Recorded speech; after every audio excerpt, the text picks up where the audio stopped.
Que Deus te abençoe nessa manhã. A graça e a paz do Senhor Jesus Memorial. Amém, irmãos? Uma alegria estarmos aqui juntos. Desde ontem à noite, nós estamos em conferência, estamos recebendo com muita alegria o pastor Eliezer Magalhães. Quero que você o receba com uma salva de palmas essa manhã também. Seja muito bem-vindo. Pastor Eliezer, coordenador da agência missionária A Tarefa. E nós temos sido ministrados desde ontem. Com certeza Deus vai falar ao nosso coração também nessa manhã.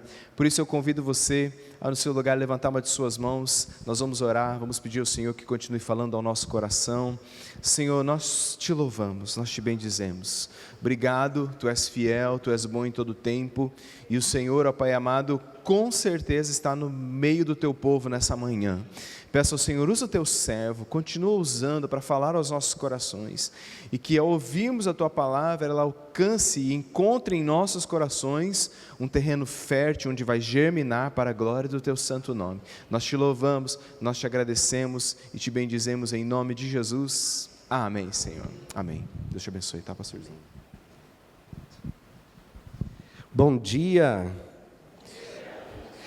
Prazer estar com vocês aqui novamente e trazer mais uma vez a palavra de Deus e aquilo que Deus tem ao nosso coração nessa manhã.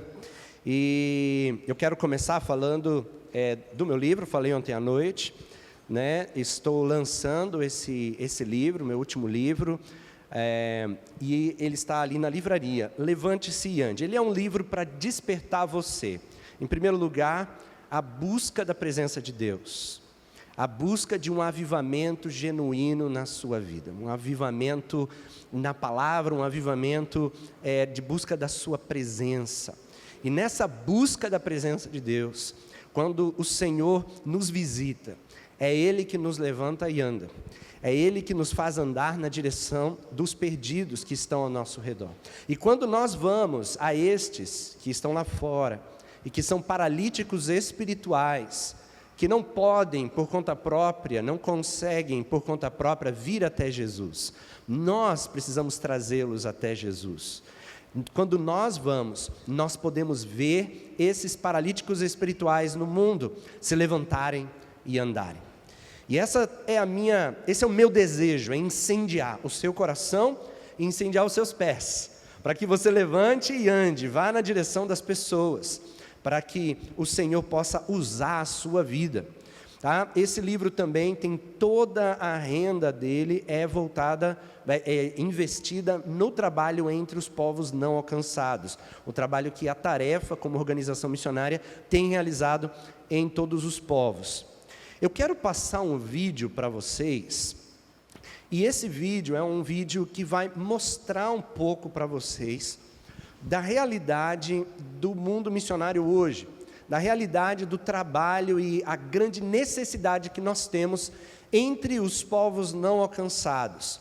Então, por favor, solta o vídeo para a gente, por favor. Você sabia que a cada minuto, 54 pessoas no mundo morrem sem nunca terem ouvido o Evangelho? Isso é quase uma pessoa morrendo a cada segundo, sem saber que um dia Deus se fez carne e habitou entre nós. Para estes, o Evangelho não chegou a tempo. No mundo, temos 17.444 povos étnicos, sendo que 7.387 são considerados não alcançados, ou seja, não têm acesso ao Evangelho. São 3,4 bilhões de pessoas, que equivalem a 42,5% da população mundial, pessoas que vivem totalmente na escuridão.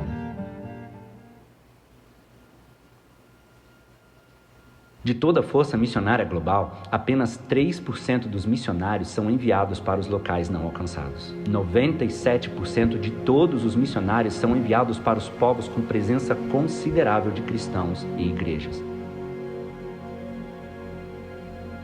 Você sabia que 87% de todos os hindus, muçulmanos e budistas não conhecem sequer um cristão pessoalmente? Sabia que os 1,9 bilhões de muçulmanos do mundo receberam apenas 5 mil missionários para alcançá-los? Em comparação, apenas no ano 2010, 20 mil novos missionários foram enviados só para a nossa nação, o Brasil. 95% de todos os obreiros cristãos que trabalham em tempo integral hoje atuam no mundo cristianizado. Por que será que enviamos tão poucos para os povos não alcançados?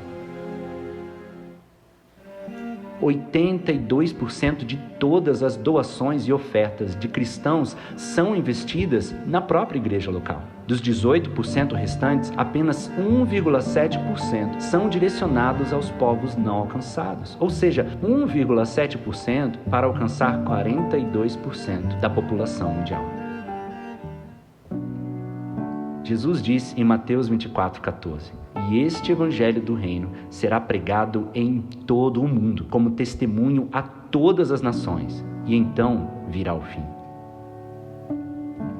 Mais de 2000 anos já se passaram, e a tarefa dada por Cristo ainda não foi completada. Nós da tarefa queremos cumprir a última tarefa dada por Cristo à igreja, e convidamos você a vir com a gente.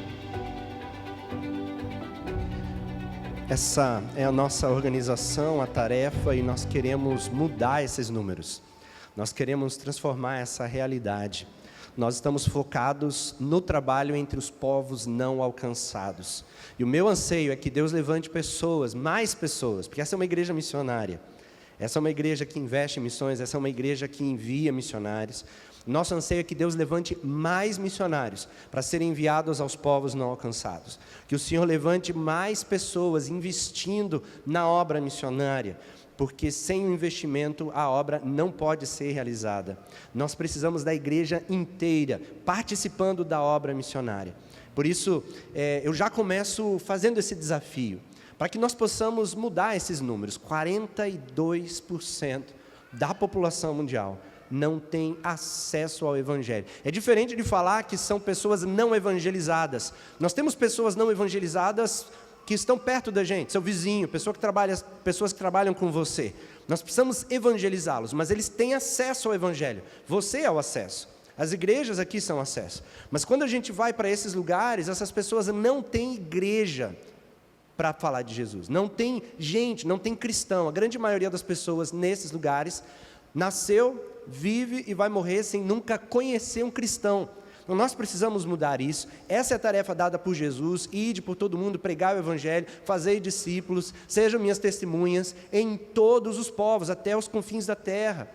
E é o que nós queremos fazer, e nós convidamos a você a ouvir a voz de Deus e aquilo que o Senhor tem para a sua vida nessa missão, nesse desafio que Ele nos dá.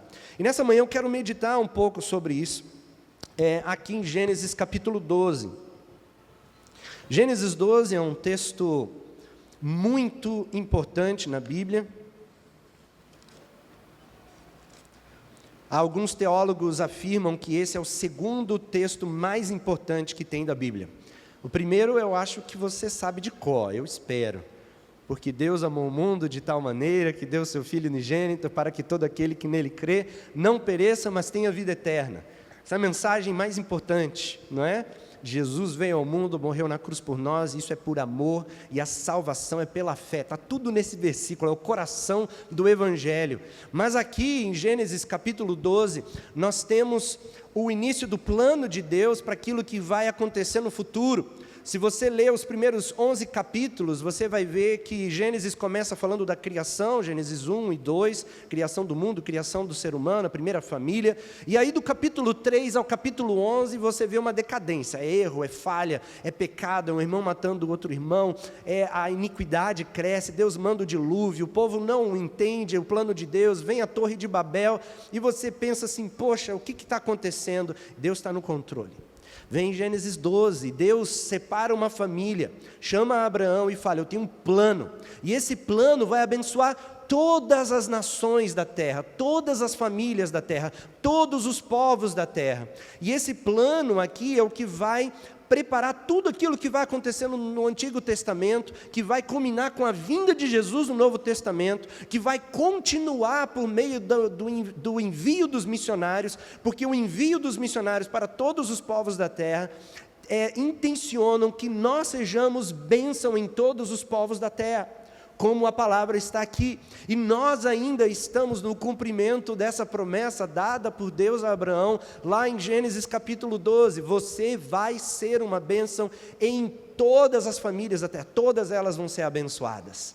Por isso, meditar, refletir um pouco sobre esse texto, ajuda a gente a entender aquilo que, primeiro, Abraão fez, esse movimento de Deus com Abraão, e também o que isso tem a ver com a gente hoje. Vamos ler aqui os primeiros versículos de Gênesis 12. Diz assim, aqui na minha versão transformadora: o Senhor tinha dito a Abrão: deixe sua terra natal, seus parentes e a família de seu pai, e vá à terra que eu lhe mostrarei. Farei de você uma grande nação, o abençoarei e o tornarei famoso, e você será uma bênção para outros. Abençoarei os que abençoarem e amaldiçoarei os que amaldiçoarem. Por meio de você, todas as famílias da terra serão abençoadas. Senhor Deus, louvado seja o teu nome. Obrigado, Deus, porque nós sabemos que o Senhor está aqui. E pedimos, Deus, que o Teu Espírito Santo venha falar aos nossos corações. Ministra, Deus, o nosso meio. Senhor Deus, fala, Senhor, em nome de Jesus, e nos mostra a direção, o que o Senhor quer para cada um de nós, em nome de Jesus. Amém. Abraão tem vários títulos na Bíblia. Ele é chamado de amigo de Deus, né? Ele também é chamado de pai da fé. E esse é um título mais conhecido dele, pai da fé. E é exatamente sobre essa caminhada de fé que eu quero falar nessa manhã. Então, o título dessa mensagem é Ingredientes para uma caminhada de fé, para uma vida de fé. Nós precisamos aprender a caminhar pela fé. A fé é o item, o ingrediente da nossa caminhada com Deus mais importante de todos. Ele está aqui em Gênesis 12, está lá em João 3,16. É fé, todo aquele que nele crê, não pereça. Sem fé, é impossível agradar a Deus, está lá em Hebreus. Abacuque vai falar, 3,11, que o justo viverá pela fé. Abacuque não é 3,11, é Gálatas 3,11, Paulo vai falar, e Abacuque também diz que o justo viverá pela fé. Paulo repete essa palavra em Romanos, em Gálatas, o justo viverá pela fé. A fé é inegociável na nossa caminhada com Deus.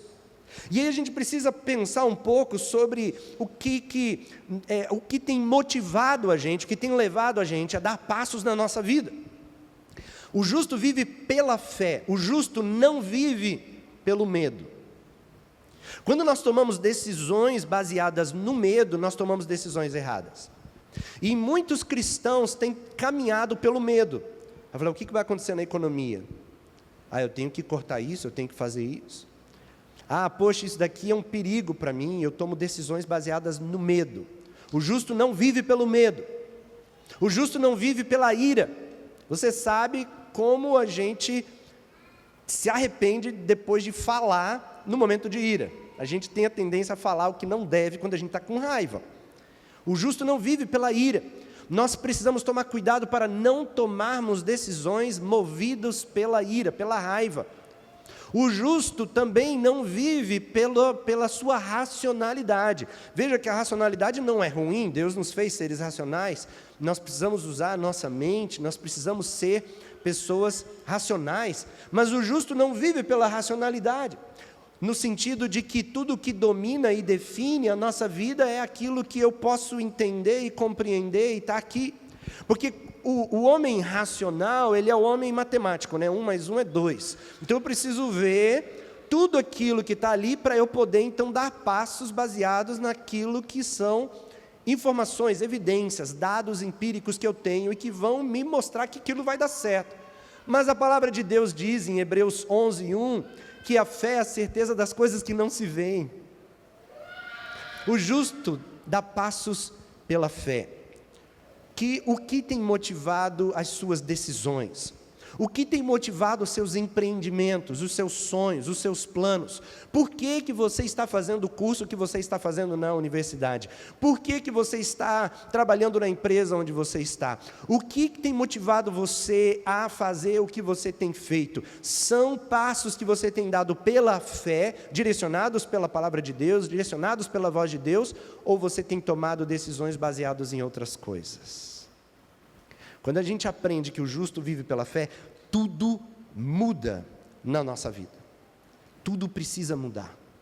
Até porque quando a gente entende que Jesus, Ele é o nosso Senhor, e é por isso que eu começo a andar pela fé, porque Ele é Senhor, e quando Deus, como Rei, como Senhor, fala, eu preciso caminhar na direção daquilo que Ele falou. E isso envolve uma mudança radical na nossa vida, mudanças geográficas, por exemplo. Quando Deus fala para Abraão, sai, Ele não questiona, Deus é Deus, Deus é Rei. Ele falou, mas o que vai ser da minha vida? O que eu vou fazer? Como é que eu vou? Como é que eu vou me sustentar? O que vai acontecer? Quando Deus fala, né, invista nisso, eu tenho um plano nesse negócio daqui, e a gente muitas vezes não faz, ou a gente entende racionalmente os números, e a gente fala, não, bom, depois quando isso daqui tiver, eu vou fazer isso.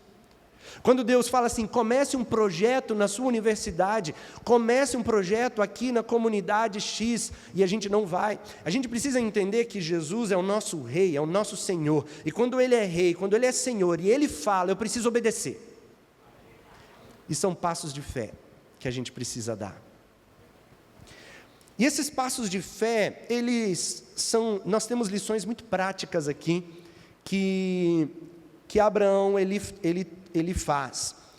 A primeira palavra que nós temos aqui, que eu quero chamar a atenção, é no início do versículo 1, o Senhor falou a Abraão.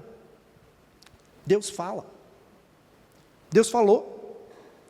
Na nossa caminhada de fé, o ponto inegociável é ouvir a voz de Deus.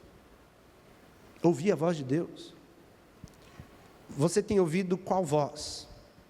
A voz do seu coração, a voz dos seus desejos, a voz das suas vontades, a voz da sua família que tem intenções e quer que você caminhe nessa direção, a voz do mercado, a voz da política.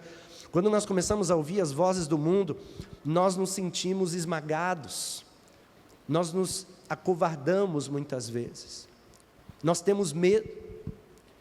Mas quando nós ouvimos a voz de Deus, nós podemos dar passos de fé em obediência na direção daquilo que Ele fala.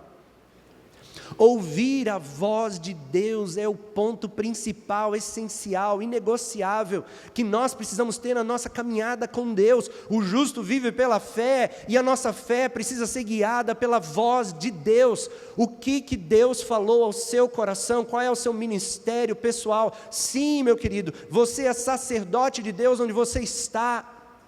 Você é um servo de Deus onde você está, e Deus tem um plano para a tua vida. Qual é o plano que Ele tem para a tua vida? O que Deus quer fazer através da tua vida? Se você não sabe ainda, você tem que parar tudo, orar, buscar a presença de Deus e entender o Senhor, o que o Senhor quer que eu faça. O justo vive pela fé, e pela fé na palavra de Deus. O que Deus tem falado? Deus tem falado ao teu coração.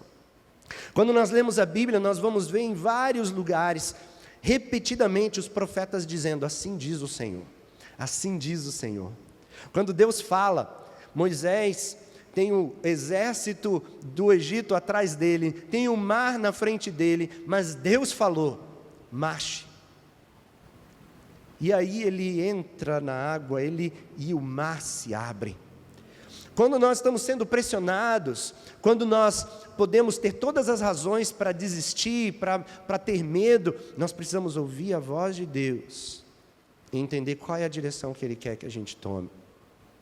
Eu gosto de um texto lá em Números que fala da nuvem da presença de Deus. A orientação que Deus deu para o povo de Israel enquanto estava no deserto. A orientação era a seguinte: o tabernáculo vai ser montado e vocês vão ver a nuvem da presença de Deus. A nuvem da presença de Deus estava sempre em cima do tabernáculo. A nuvem parou num lugar, vocês ficam nesse lugar. Se ficou um dia, é um dia. Se ficar um ano, vocês ficam um ano. Acampa ali e fica, porque a presença de Deus está naquele lugar. Quando a nuvem começa a se mover para a direita, vá para a direita. Se for para a esquerda, vá para a esquerda. Mas siga a nuvem da presença de Deus. E é algo didático que Deus está ensinando para o povo de Israel e está nos ensinando. A olhar para a nuvem da presença de Deus. A buscar. E por isso nós precisamos ter os nossos olhos fixos na presença de Deus. Porque às vezes Deus está se movendo, Deus está querendo ir numa direção, mas a gente está com o olho distraído em outros lugares, e a gente não percebe que Deus está indo para um lugar e eu estou indo para a direção oposta. E eu preciso ouvir a voz de Deus, assim diz o Senhor. A nuvem está indo para qual direção? Quem sabe a nuvem já foi embora e você ficou. Porque é confortável, eu estou num lugar confortável, eu estou numa posição confortável, as coisas que eu tenho são boas. E aí Deus está querendo levar você para um desafio maior. Deus quer usar você num desafio missionário. Deus quer usar você em algo que vai ser excepcional. Deus vai fazer grandes coisas através da tua vida, mas você está num lugar confortável, e a nuvem está se movendo, e você fica para trás. Eu quero dizer para você hoje, que a nuvem da presença de Deus está passando, e se você perdeu, esse é um dia de você voltar novamente os seus olhos para a nuvem e dizer: Deus, qual é a direção que eu devo ir na minha vida? Para onde o Senhor quer que eu vá? Eu me lembro de que eu estava trabalhando na área de TI, desde a minha adolescência, trabalhava na área de TI, e um dia eu me senti muito angustiado, Deus me angustiou com relação a missões. Eu trabalhava numa empresa, e aí eu me lembro de pedir 1 mês de férias para o meu chefe, ele nunca dava 1 mês inteiro, e aí eu fui para o interior do Paraná para ficar um tempo orando e buscando a presença de Deus, e falando: Deus, o que o Senhor quer da minha vida agora? Eu estava fazendo seminário, estava fazendo engenharia, estava trabalhando uma vida louca, né, de que só jovem nessa idade consegue fazer, e dormir poucas horas por noite, e naquela vida eu orando: Deus, para onde o Senhor quer que eu vá? O que o Senhor quer que eu faça? E naquele 1 mês que eu parei tudo, eu jejuei, eu orei, busquei a face de Deus, Deus falou de formas tão tremendas comigo naqueles dias, falando assim: eu tenho um plano missionário na tua vida, eu te chamei para pescar homens, eu não te chamei para pescar peixes. Tem gente que Deus chamou para pescar peixes, tá? Mas Deus naquele dia falou: eu te chamei para pescar homens, você vai deixar tudo, e você vai realizar a minha obra. E eu saí dali entendendo que Deus tinha me chamado para isso. Eu comecei um projeto de plantação de igrejas, fui me envolver depois, me tornar pastor de missões ali na PIB de Curitiba, e ali eu comecei a andar com o Senhor, porque eu ouvi a voz de Deus naquele momento, e eu entendi que o Senhor tinha uma direção para mim. Mais tarde, quando eu estava no ministério pastoral, mais uma vez o Senhor falou ao meu coração de uma forma muito clara. Eu falei: agora eu quero que você ande nessa direção, você vai sair dessa função pastoral, você tem um projeto missionário, você vai focar no trabalho entre povos não alcançados. Eu saí da função pastoral sem nenhuma garantia financeira, de salário, de nada, como missionário, de oferta, eu casado, com filho, e eu falei: Deus, eu não tenho garantia nenhuma de sustento. Eu falei: sou eu que te sustento. E aí fui dando passos de fé, e Deus tem abençoado, porque quando a gente ouve a voz de Deus, é Deus quem cuida, é Deus quem sustenta, é Deus quem abençoa. Nós precisamos estar atentos à vontade de Deus, à sua voz. E aí Deus fala para ele, né? Deixe a sua terra natal, deixe. E ele fala 3 palavras aqui, né? Ele tem que deixar a terra natal, os parentes e a família de seu pai. É para deixar tudo. Deixa a sua terra, deixa a família, deixa todos os familiares, deixa tudo. Na nossa caminhada de fé, nós precisamos aprender a renunciar. Não dá para você viver o novo de Deus sem deixar o antigo. Não dá para você experimentar o extraordinário de Deus se você está acomodado a uma vida que te prende a várias coisas. Não dá para você caminhar no sobrenatural do Senhor se você está acomodado com o natural e as coisas que você tem. Não dá para você viver o novo se você está preso no velho. E a renúncia, ela é essencial para a caminhada de fé, e a renúncia é algo constante que nós estamos realizando na nossa vida. Nós precisamos aprender a renunciar a coisas ruins, mas também muitas vezes a gente precisa renunciar a coisa boa na nossa caminhada com Deus. Quando a gente se converte, nós precisamos renunciar. A vida, arrependimento é isso, né? Conversão é isso. Eu estou indo nessa direção, é uma mudança de 180 graus, é para cá. Então eu renuncio ao mundo, eu renuncio ao pecado, eu renuncio aos prazeres da carne, eu renuncio a tudo isso. E nós precisamos aprender a renunciar ao mundo para caminhar com Deus. Jesus inclusive disse: se você ama o teu pai e a tua mãe mais do que a mim, você não é digno de mim. Ele não está dizendo que você não deve amar teu pai e tua mãe, mas ele disse: você ama mais do que a mim. E tem muita gente que ama mais o pai, a mãe, o marido, o filho, do que a Jesus, e não toma certas decisões que Jesus já falou para tomar. Isso também vale para o nosso chamado missionário. Muitas vezes a gente quer ir, mas tem tantas coisas, e a família me impede, os meus empreendimentos me impedem, tantas coisas, eu não consigo deixar a terra, deixar essas coisas para ir adiante. Eu preciso renunciar. Jesus, Ele nos chama a deixar todas as coisas. Veja, quando Jesus aparece diante de Pedro, Tiago e João, eles estavam pescando, e Ele fala: sigam-me e eu farei de vocês pescadores de homens. Pedro tinha um bom negócio ali, né? Os discípulos tinham um bom negócio. Eles deixam tudo e começam a seguir Jesus. Jesus tinha um novo projeto para a vida deles, um ministério novo. Para alguns, Deus vai chamar para ser um missionário e vai deixar tudo, para ir para o outro lado do mundo ou para o outro lado da cidade. Para outros, Deus vai chamar para renunciar a outras coisas, para começar algo diferente, no empreendimento aqui, talvez na empresa, talvez na universidade, aonde Deus vai falar ao teu coração.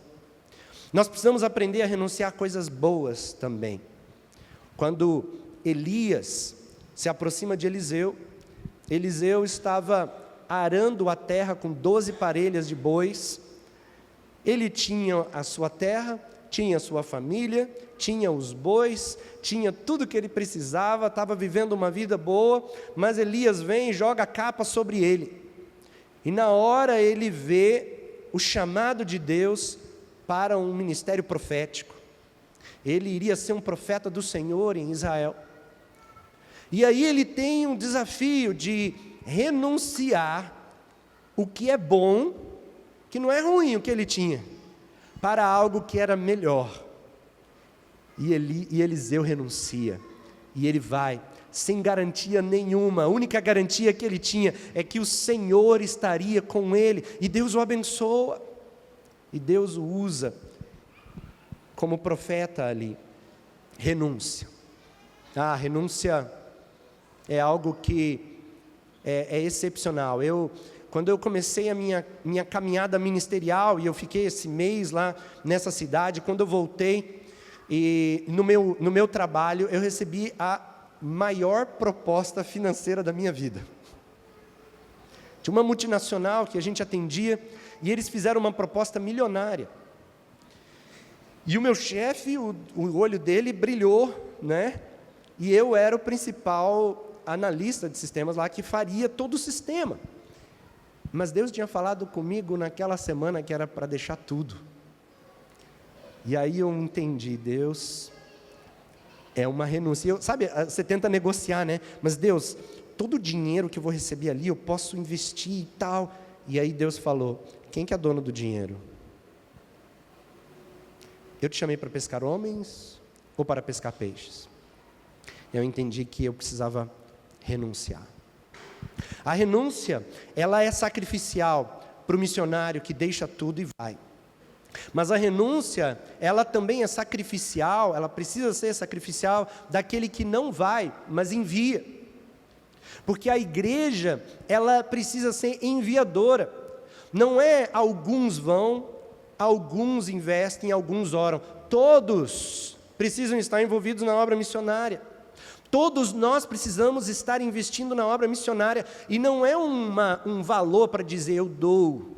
É um investimento sacrificial.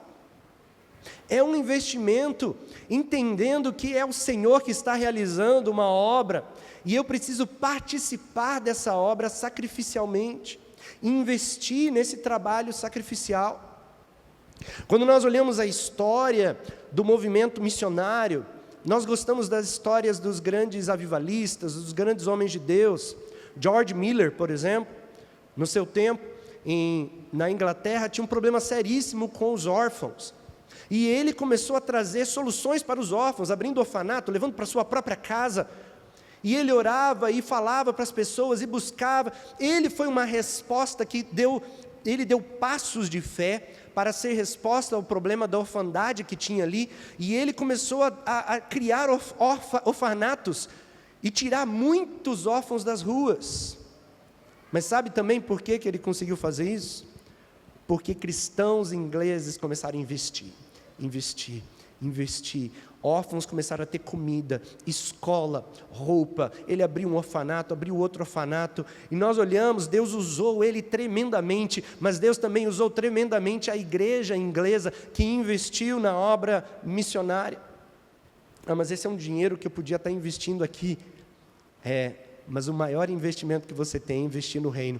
Deus dá e Deus multiplica, Deus abençoa tremendamente. Eu quero motivar você a investir mais na obra missionária. E aí Deus fala para Abraão, ele fala, sai, mas ele também fala, vai para a terra que eu vou te mostrar. E aí tem outro passo de fé, Porque o passo de fé da renúncia é deixar para trás sem nenhuma garantia, porque a única garantia que eu tenho, e é a mais importante, é que Deus está comigo. Agora ele diz, vai, e ele não diz para onde. Deus não dá a marca do GPS, esse é o GPS para onde você está indo. Ele simplesmente diz vai. E nessa caminhada de ir com Deus, Deus vai direcionando para onde ele tem que ir. E essa palavra de fé, essa ação do ir, significa que nós precisamos agir, obedecer, dar passos concretos na direção da vontade de Deus. Passos concretos. Meus queridos, nós temos muitas pessoas que sabem o que Deus quer. Nós sentimos muitas vezes a angústia de Deus para com os perdidos. Às vezes a gente passa pela cidade, nós vemos pessoas, por exemplo, se prostituindo. Nós sabemos que existem lugares, existem pessoas ali com a vida destruída pelas drogas. Nós passamos angustiados com isso, mas nós não fazemos nada. Nós ligamos a televisão, nós vemos lá do outro lado do mundo, muçulmanos com a sua vida totalmente vazia de Deus, mas nós não fazemos nada. Nós olhamos para a situação de países sem Jesus, sem nada, e nós não fazemos nada. Nós precisamos fazer, nós precisamos agir, nós precisamos obedecer, porque é Deus que vai a cada passo nos abençoando, dando respostas e nos usando para realizar a sua vontade, e aí Ele nos leva à terra prometida, é Ele que nos leva à concretização do seu reino, é Ele quem faz, mas nós precisamos dar passos de obediência, ação. Tem a parábola, Jesus conta a parábola dos 2 filhos. Um homem, o pai chega para um filho e fala, filho, vai trabalhar no campo. E aí o filho fala para ele, tá bom pai, eu vou, mas ele não vai. E aí ele chega para outro filho e fala, filho, vai trabalhar no campo para mim? E o filho diz, não vou. Mas ele se arrepende e vai. E aí Jesus pergunta, quem que fez a vontade do pai? Aquele que foi. E meus irmãos, tem muitas pessoas que dizem, eu vou, mas nunca foram. Eu vou para missões, mas nunca foram. Eu vou, ano que vem eu vou investir mais, mas não investem. Eu vou enviar, mas não vão.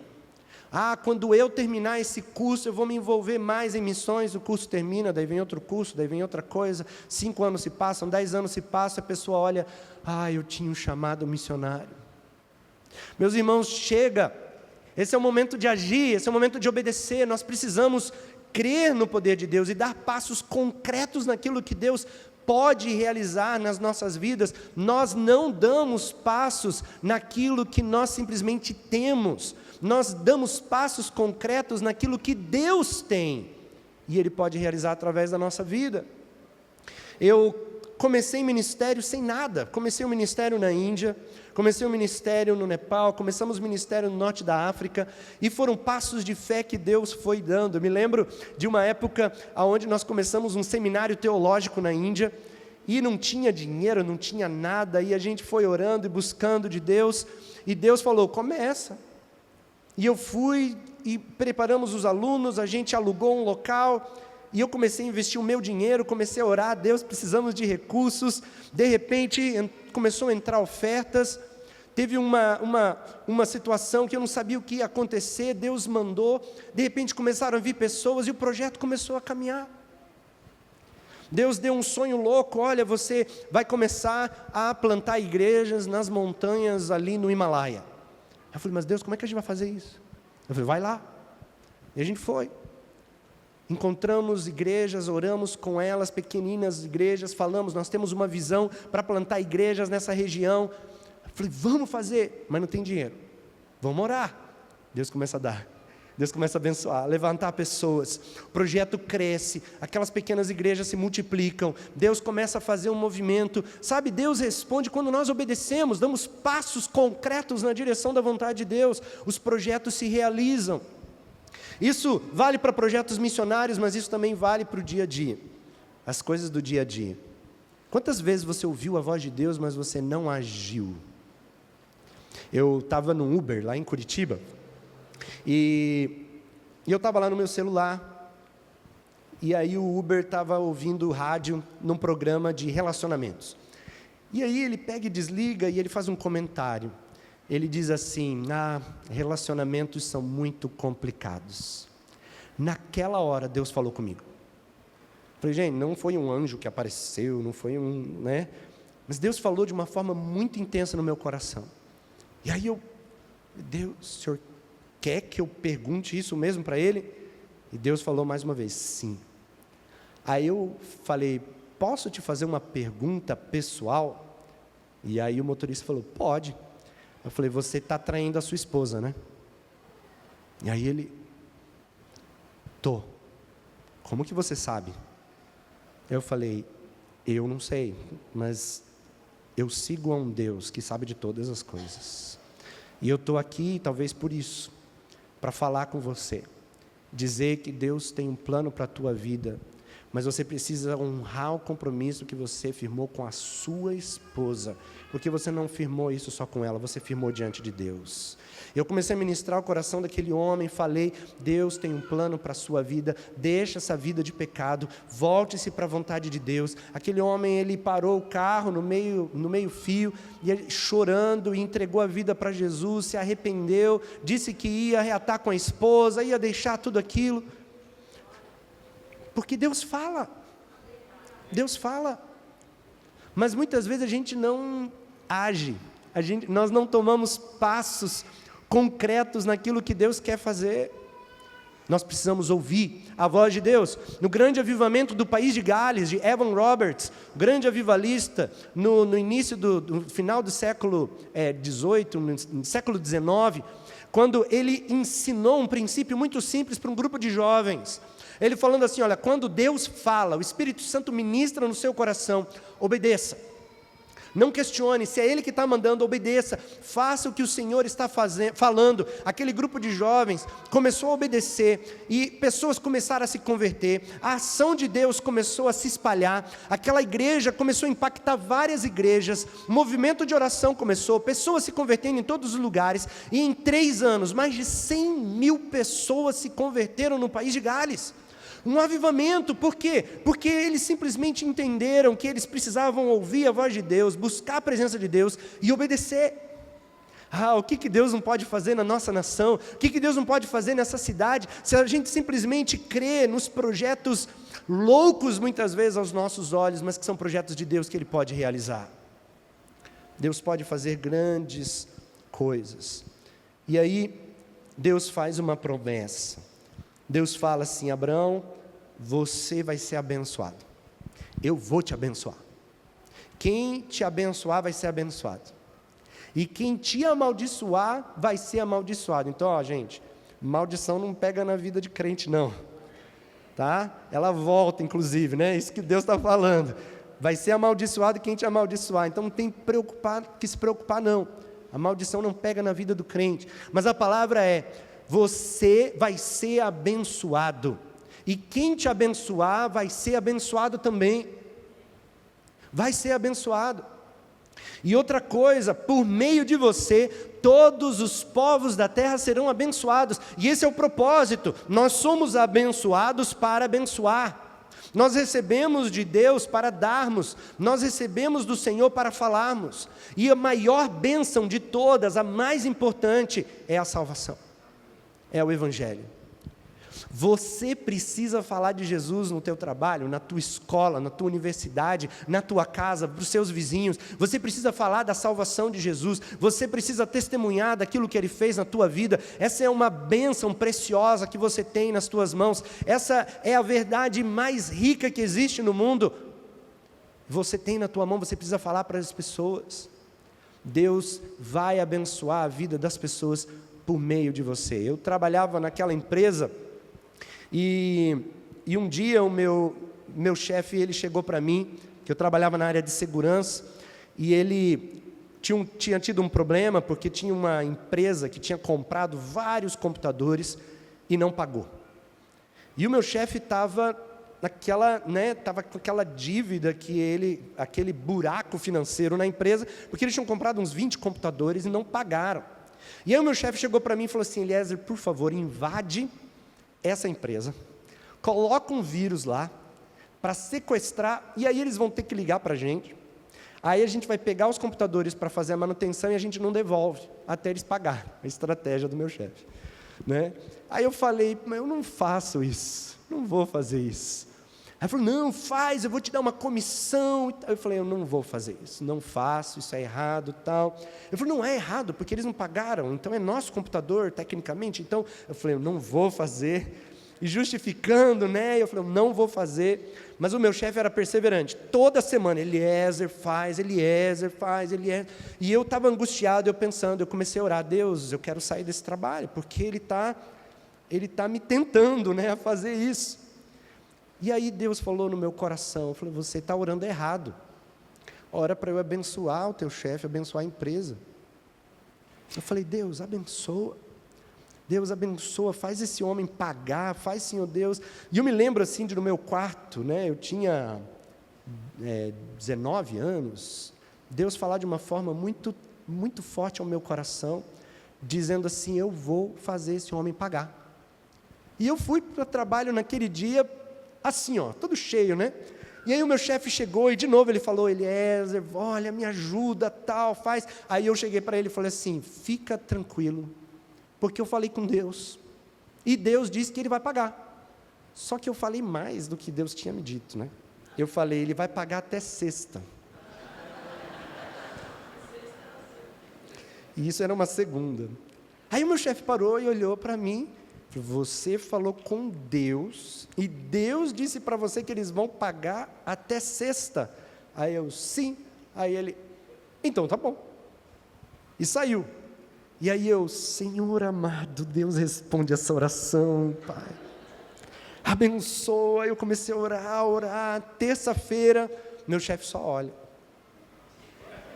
Aí eu: Senhor, quarta-feira, jejum e oração, Deus responde, age nesse lugar, abençoa, Pai. Quinta-feira, nenhuma resposta, meu chefe só olhando. Sexta-feira eu entro no trabalho quietinho.